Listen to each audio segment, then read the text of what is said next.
Thanks for having me, and thanks everyone for joining. So I'm Axel, and I'm an operating partner at a venture capital firm called EQT Ventures.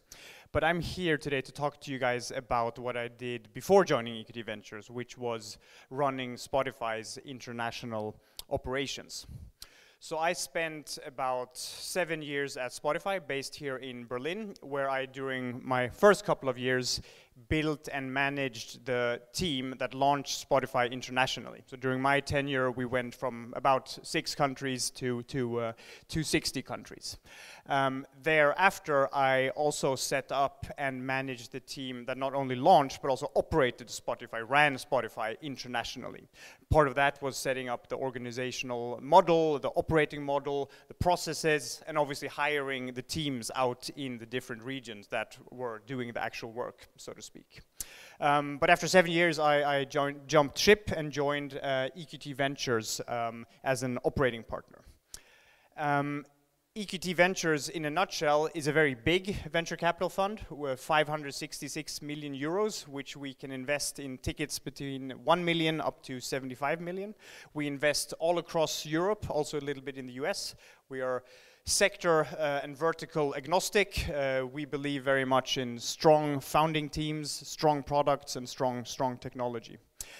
Secondly, we have the privilege of being part of a large private equity group. So while we in the EQT Ventures team are only 25 people, that group consists of 600 advisors and 250 industrial advisors from many Fortune 500 or DAX companies.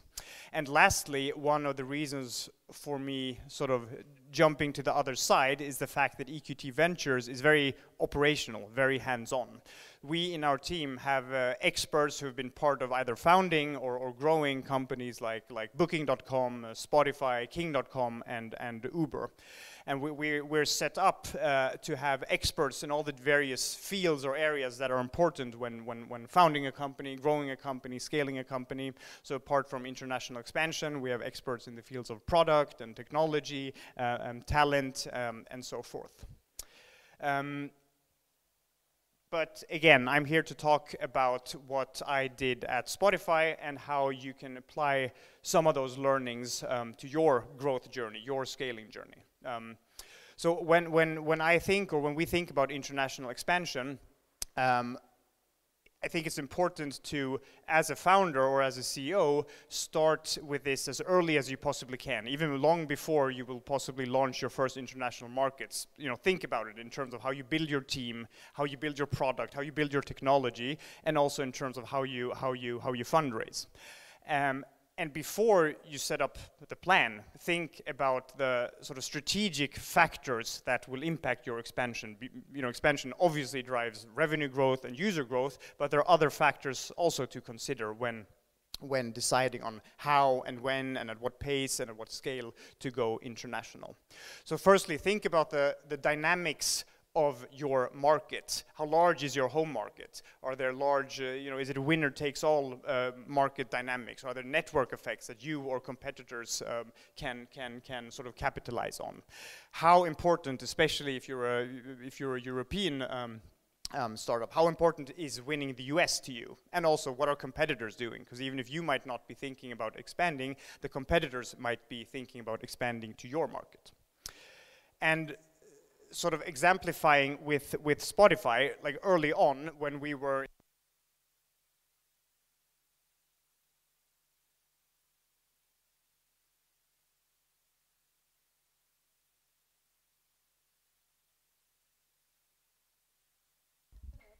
Okay, this one works.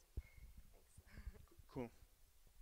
Yeah. So again, taking sort of applying that to Spotify to exemplify. Even early on, when we're just in a few European countries, we realized that the streaming business is a winner-takes-all business. There would never really be such a thing, or you couldn't build a great company by being just a European streaming player. That just wouldn't work. We realized also that at some point in time, the FANGs, the Facebooks, Amazon, Apples, and Netflixes in the world would get into the streaming business for various different reasons. We also realized that there were huge network effects in terms of having access to listening behavior and user behavior, and that the company that has the largest set of data on that will win. And also that in our business, the US was a must-win market, a market that you could just not afford to not be in. But also that in our case, markets, apart from the US, all markets were very sort of ring-fenced, very local. You had to enter, launch, and win every single market independently. So that in turn then shaped our strategy, which was based on a very big and bold bet to enter and launch and win the US early on, sort of a go big or go home bet, much earlier than, you know, another company might have launched the US, and other streaming services were not going down that route. Our sort of bet was that, or our hypothesis was that if we would not do that, if we would launch country by country cumbersomely in Europe, you know, someone else could just copy the model, do it even better in the US, and then bam, we would be dead. It also And that then after the US was won, and only after the US was won or launched, would we go after other markets. But we would also go after other markets at scale with the ambition to be in and win more or less every single market in the world individually. With that then shaping our expansion strategy and the way we resourced the expansion strategy and resourced the team, we set out and built a roadmap, simply plotted out every single country in the world along a timeline. When do we want to be in that country? And this was sort of a living document, a management document that has been living on for 10 years, obviously changing back and forth all the time. And you know, quite obviously we plotted out these markets based on, you know, the sheer size, potential, opportunity in a market, but also based on the feasibility. When we were only in 5 countries in the beginning, in Europe, launching Brazil would be very hard, even though the opportunity is huge. So that would be a country that we would launch later on after having launched, from our perspective, easier markets like Mexico and having learned from that. But then strategic reasons would also impact where we would place a country on the roadmap. If we saw a competitive threat or a moat arising in a country where we would realize we're not going to be able to win this country unless we fast track a launch, or a possible partnership in a country which we could only jump on at a certain point in time. When we then had that roadmap, we set out to launch countries, but we did it in a very sort of cumbersome way. So the first countries that we launched after having set up sort of this overall strategy were Austria, Switzerland, and Belgium. One by one, involving more or less the whole company. Launching internationally adds a lot of complexity because every single function in your company more or less has to be involved, and every single country then that you launch adds additional layers of complexity. And complexity slows you down, and being slow as a startup is obviously not a great idea, especially if you have very well-funded competitors. So we realized we had to do these things a bit differently if we were going to, you know, reach world domination in a reasonable time. So we took a step back and decided to set up very scalable and efficient market launch operations. So we started with a hypothesis that we need a different playbook for different types of markets: small markets, medium markets, large markets. And that to avoid facing these bottlenecks, avoid slowing down the whole organization for a topic that, you know, was not as strategic as sort of product innovation. In order to do that, we had to build a more or less autonomous team that could launch markets independently without having to, you know, seek approval, without having to take resources from the rest of the organization. And the way we did that was that we, based on our sort of business model, based on our product, decided which functions were high variance, which functions were core for us to launch. Those functions, in our case, sales, marketing, tech operations, we took them and put them in the team that I led, so that we could independently, you know, set up sales in all the countries that we launched across the world. Other functions then that were important for launching but not critical, as we call them from our perspective, low variance functions, we made sure that they had the resources and the bandwidth to support our ambitious roadmap. And then finally, we had launchers, generalists, project managers that were responsible for the different launch countries. So every single country across the roadmap had one person dedicated to them. Obviously, we didn't have 150 people, but one person was responsible for different sets of markets. One person might be in Brazil actively launching that country, and then in the research phase of Korea, which might be further down the line. And when we had sort of perfected this model, obviously we were iterating and testing it along the way and felt that, you know, the machine works, then we made the roadmap even more ambitious, and the machine did work. We were able to, in the years 2013, 2014, launch about 30 or 40 countries. So on average, churning out one new market, 1.5 new markets every month, sort of like swinging from one tree to the next. You know, after we had launched one country, setting up the team and so forth there, just going to the next one, to the next one, to the next one. But what we could have done differently, and what I would have done differently had I done this again, was to be a bit more focused on the end game. In a way, we didn't really see the forest for all the trees. When we began, we were in 6 markets. After a while, we were in 50 markets, and with my team that had launched these countries, meaning they were new markets. And running a company in one region, or in a couple of countries, is obviously very different than running a multinational. So we and all of a sudden, we were a multinational, sort of not in control of the markets we were in.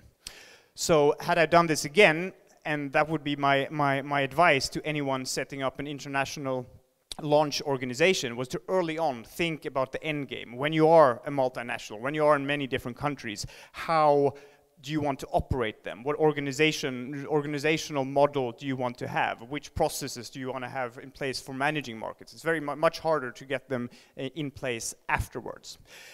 And in particular, when it comes to the local sort of units, there I think you should think about what are the levers that drive growth and revenue in those markets. Can a market be run as a single P&L, or can it not? Or are the sort of levers more global?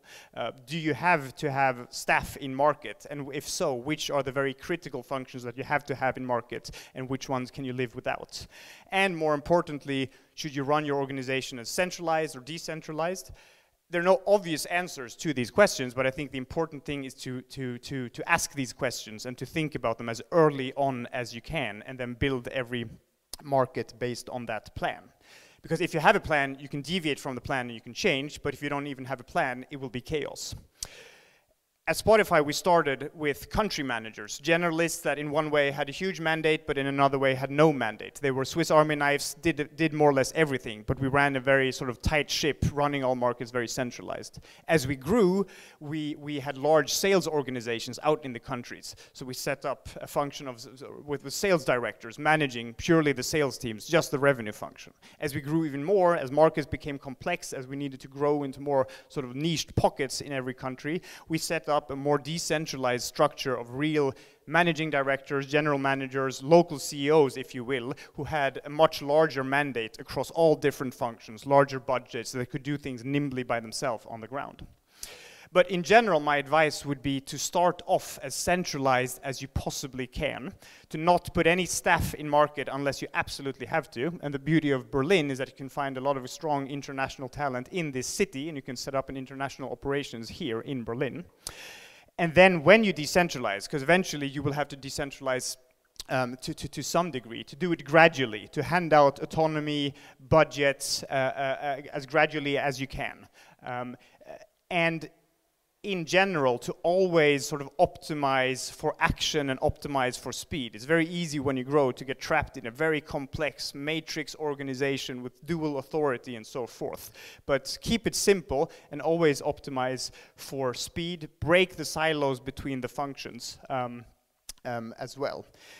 And if there would be one thing to focus on, if you get stuck, the core, especially when you're a large multifunctional, multi-geographic organization, is the resource allocation process, the budgeting process. That is sort of the heart and lungs of the company. So focus on that, and also make sure to keep that as lean as you possibly can.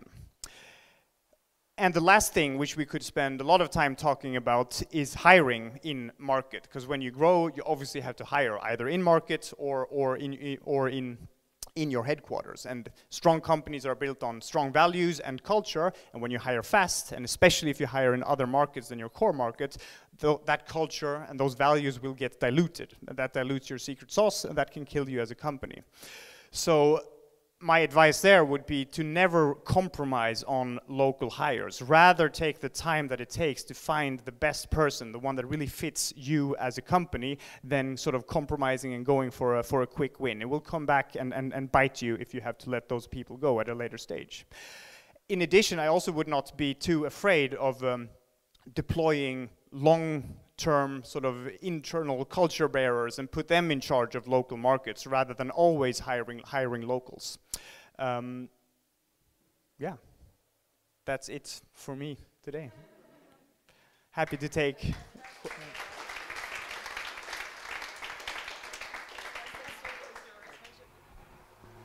Thanks, Axel, for your presentation. You grow quite quickly, launching 1.5 countries per month. That means you apparently find a model which was successful to replicate this growth. I was wondering, what were the KPIs and also the specific target that you were using when you were launching a new country? So those KPIs changed over time, as did everything. But in the beginning, we were very much focused just on uptake and on growth to make sure that every single country, sort of on as a more or less as a cohort, performed better than the other one. How, like day 30, how many registered users divided by the total addressable market do we have in a percentage? And then we wanted to make sure that every single country was better than we launched before. Obviously, you know, countries are structurally different, so we would then benchmark against like a similar country or so forth to just make sure that the very growth focused, that the explosive growth always got a bit better.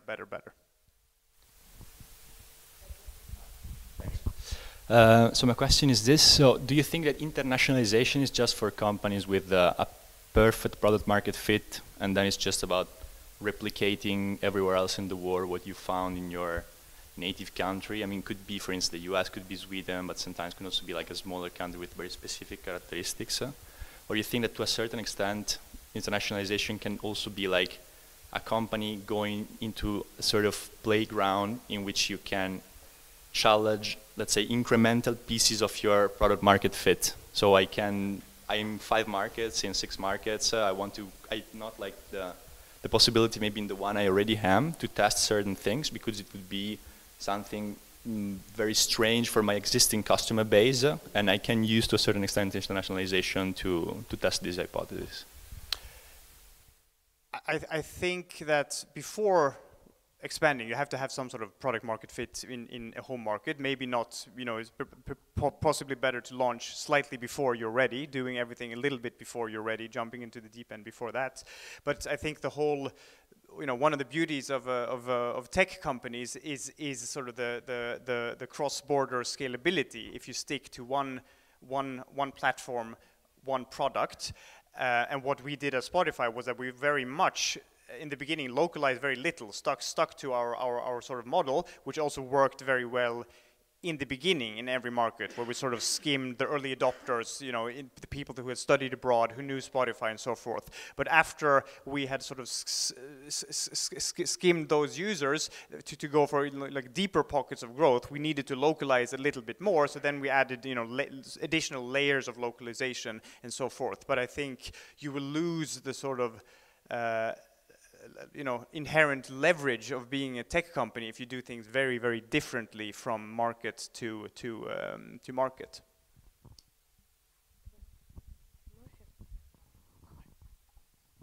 Hi, I just wanted to know your opinion on the German startup scene when they go outside Germany. They seem to run into a very different competitive environment, and especially in UK, which is a lot more competitive and challenging market.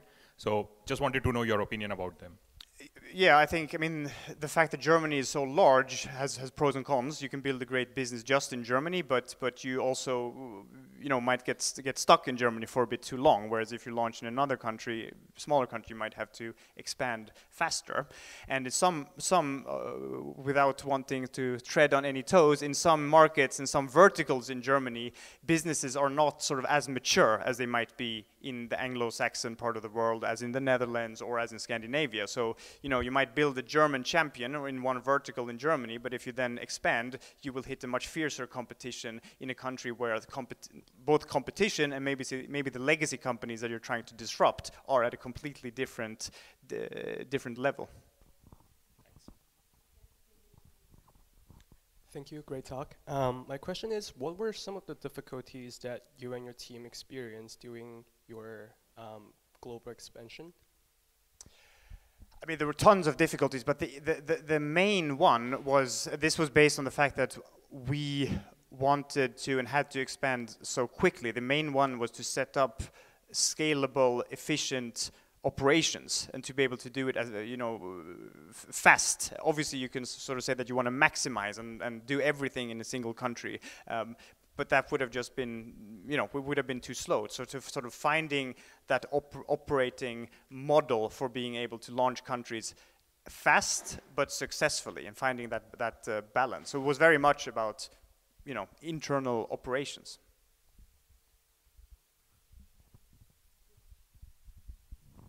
Hi, thanks for the talk. That was a great high-level overview. I'm just wondering, every time you expanded to a new country, like you're obviously getting more data back from the new market of users. Did you guys ever run into unexpected findings on how they were like interacting with your app, or did you guys ever have to like radically modify the app for a new market? I mean, there were some markets like, even though we had a very scalable approach, markets like Japan, where we knew that Japan, we as a Swedish company or as a Western European company can't launch without adapting. But our view sort of was always, apart from some of those markets or India, which Spotify is not even in, the view was always launch first and sort of test and then get learnings and then adapt and then iterate. But those iterations, we always looked at them sort of in a sort of business case view. Like if this alteration is just for Poland, then on the large scale it will probably not be worth it. So then we also try to look at like common denominators, things like Eastern European markets, Southern American markets, and some Asian markets might benefit. And then we would have done those changes and iterations.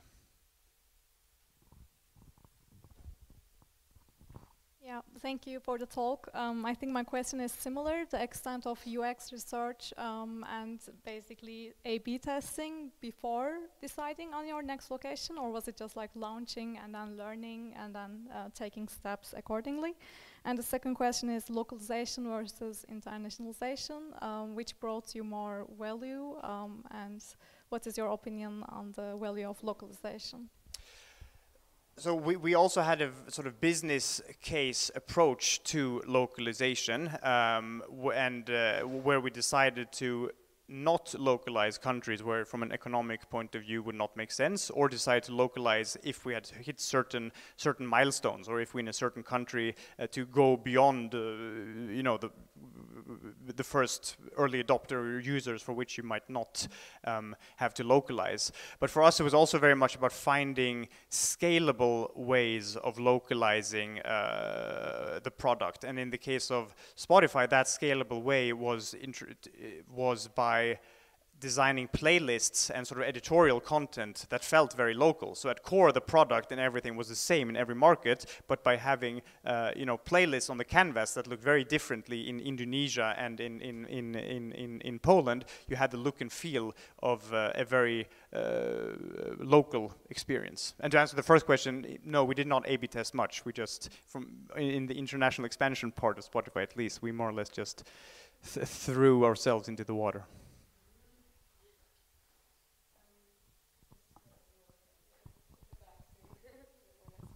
Hi, thank you so much. For us, we're in almost 30 locations by now, and one of the main challenges we're facing is communication. How did you do that? How did you communicate mostly with your city, you personally with your country managers, but also internally? How did you set up a communication where really information flows both ways very quickly and efficiently?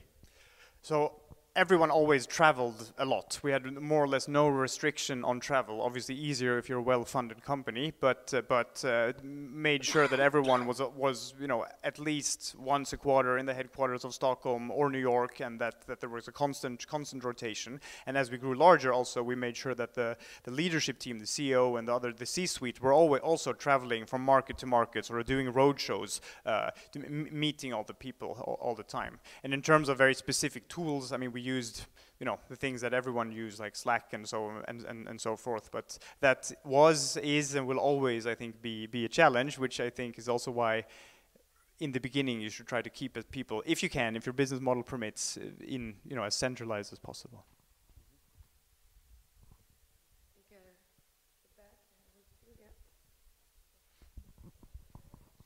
Hi, thanks a lot for the talk. I just had a question. I hope you didn't answer this question because I came late.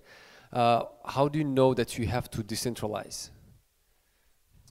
So for us, I don't think there was one determining factor that told us now we have to decentralize, but in part it was when we were challenged in terms of growth in some countries and realized we do not really have the central levers to grow, when we realized that the people in the markets probably have those levers, but they do not have the mandate or the autonomy or the we don't have processes to help them to do that. So that's when we maybe had a little bit of the realization or epiphany that now we need to run this in a much more decentralized way and gradually handed out autonomy, tested. If you get this budget, if you have a case for growth in this specific country, take this budget or take these resources, prove it, and then continuing.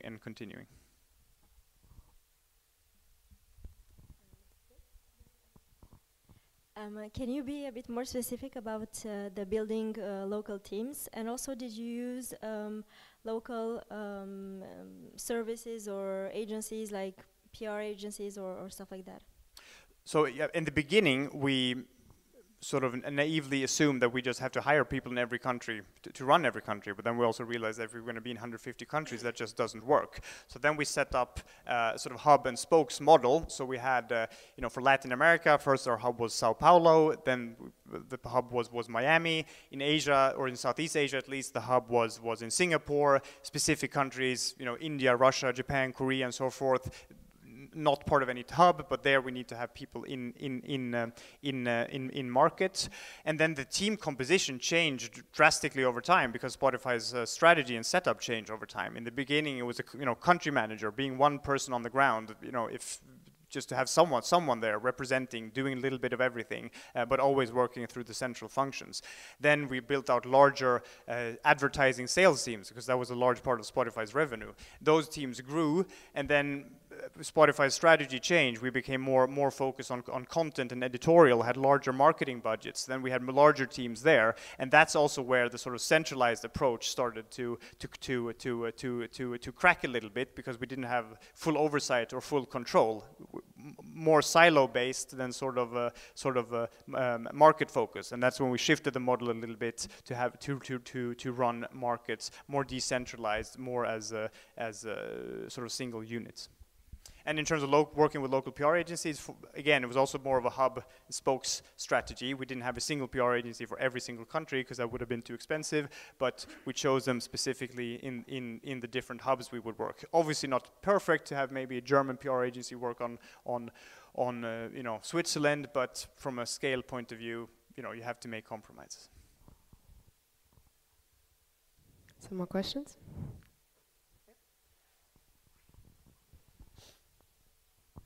I wanted to ask, thank you for taking the time to be here, and I wanted to ask, if there was any case where things didn't go that well. I mean, you talked about 60 countries where things worked out, and if there is any country where things didn't work out, or you tried and it failed, or something like this. Because honestly, you're entering totally different cultural scenarios, so yeah.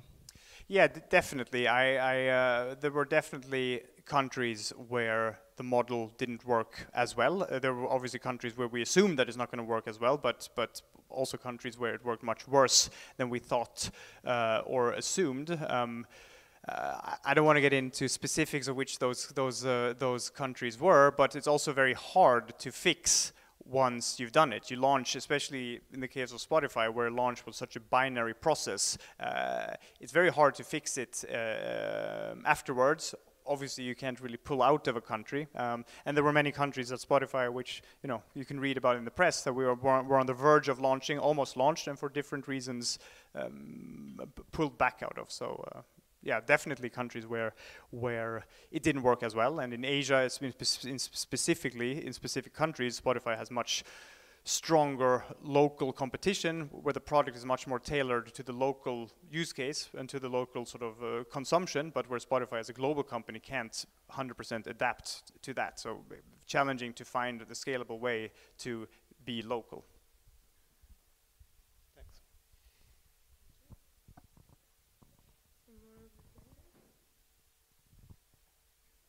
Anyone?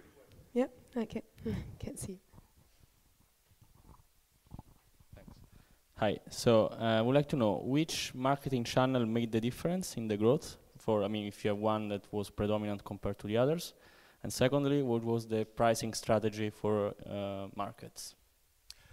So in terms of growth, Spotify is very sort of organically growing. So the marketing strategy that drove growth was focusing on building a really, really great product and having the free tier. And I think that's, as a consumer app company, that's, I think, what you should try to focus on, to build a product that has inherent growth instead of always having to sort of plug on a performance marketing machine that only works to the point where sort of the CAC LTV equation holds. So marketing was, especially in the beginning, not so much of a focus. The focus was the product, and also in terms of spending money, the free tier was more or less the channel that we spent our money on. And so the pricing strategy behind the the pricing strategy. Not super sophisticated, but adapting, the baseline price in Europe, $9.99, adapting that to the local purchasing power more or less. Obviously, also looking at competition, doing some testing in terms of seeing what in terms of absolute margins, what can we achieve if we lower the price but have a lower margin and so forth. But pretty standard.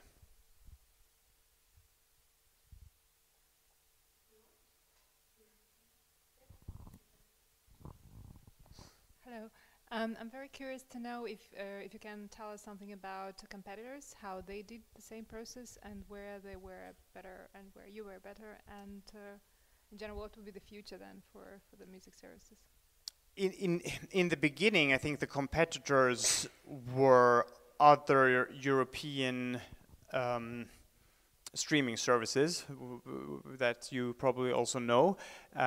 And what I think we did better than them was primarily also to focus on going to the US very early on, but also to be very focused and sticking to our free tier and sticking to this product and this product market fit that we had, not deviating from that, not making any short-term compromises, even though it might be sort of risky, seem risky in the short run. And then as Spotify, grew, the competitors were, Apple, Facebook, Amazon, Google, or maybe not so much Facebook, but Google and Amazon.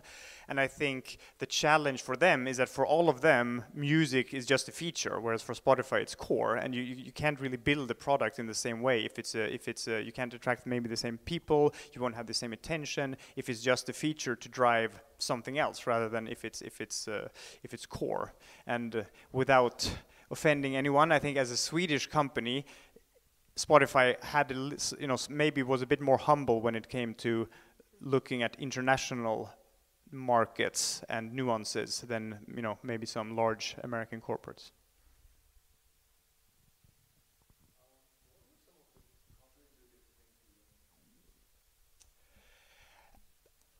I think in general, maybe not counterintuitive to us, but I mean, one of the big sort of questions always looming over streaming and Spotify was again the free tier. Is the free tier something that you know, will benefit and will drive more absolute revenue in the long term, even though you're giving something away for free? I think to us that was not counterintuitive, but to many others and in the industry it was counterintuitive. Like, if you increase and make the free product better, how is that actually going to drive more revenue from the premium side? But our case was always, I open the funnel, make the funnel as large as possible, build really great products, and then people, you know, once they're in the funnel, they will convert.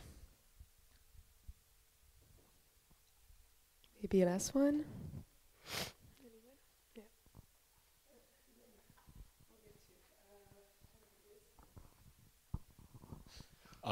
During your internationalization, you mentioned that you had two kind of teams, high variance teams and the low variance. Did you face any challenges from the low variance teams when you were aggressive about expanding into 1.5 countries every month?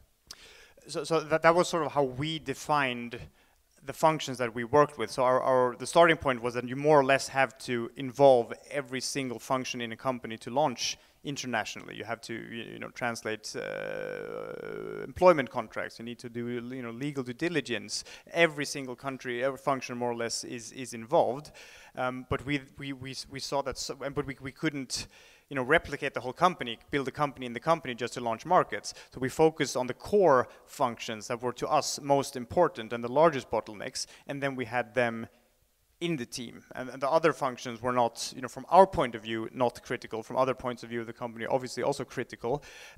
They were not in the team, so they were outside the team, sort of. But yes, obviously that's like that's always a challenge when you try to, you know, get other teams or other functions that you don't have a authority over, to get them to commit resources and so forth. But that's also where having this roadmap and having absolute clarity, either you sign it off or you don't sign it off. And if you don't sign it off, we can't launch this country, then we won't have growth. Where that helped.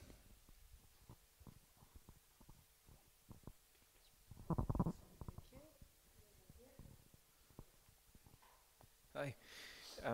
How was your relationship in the beginning with the music distributors like Universal and Sony? Was it like a real challenge for you? Because in the beginning of music streaming, they were not really like very convinced and very open to it, which is totally different from now, because they really take the fruits from it, but they also see the advantage of it.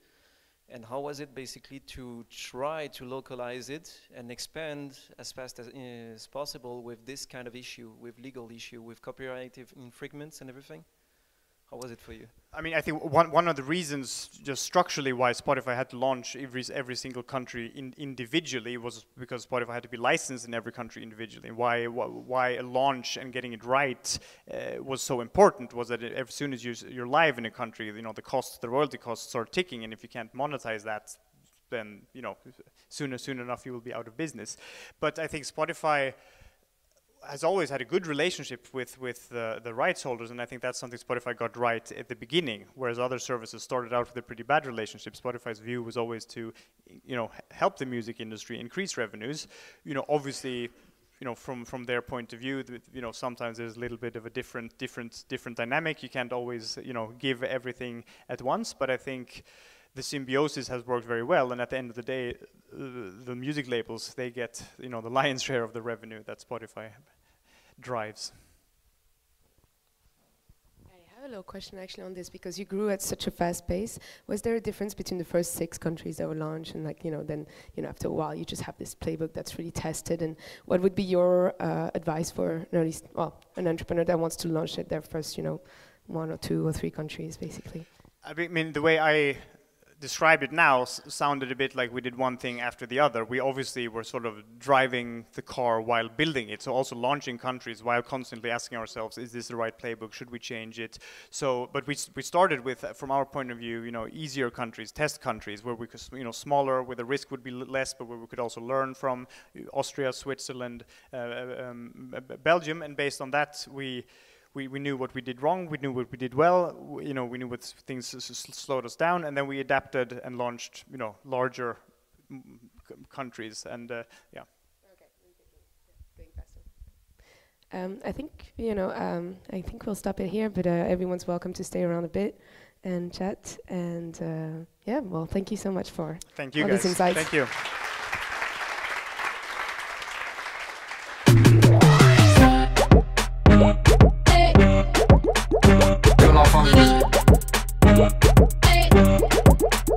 Que la famille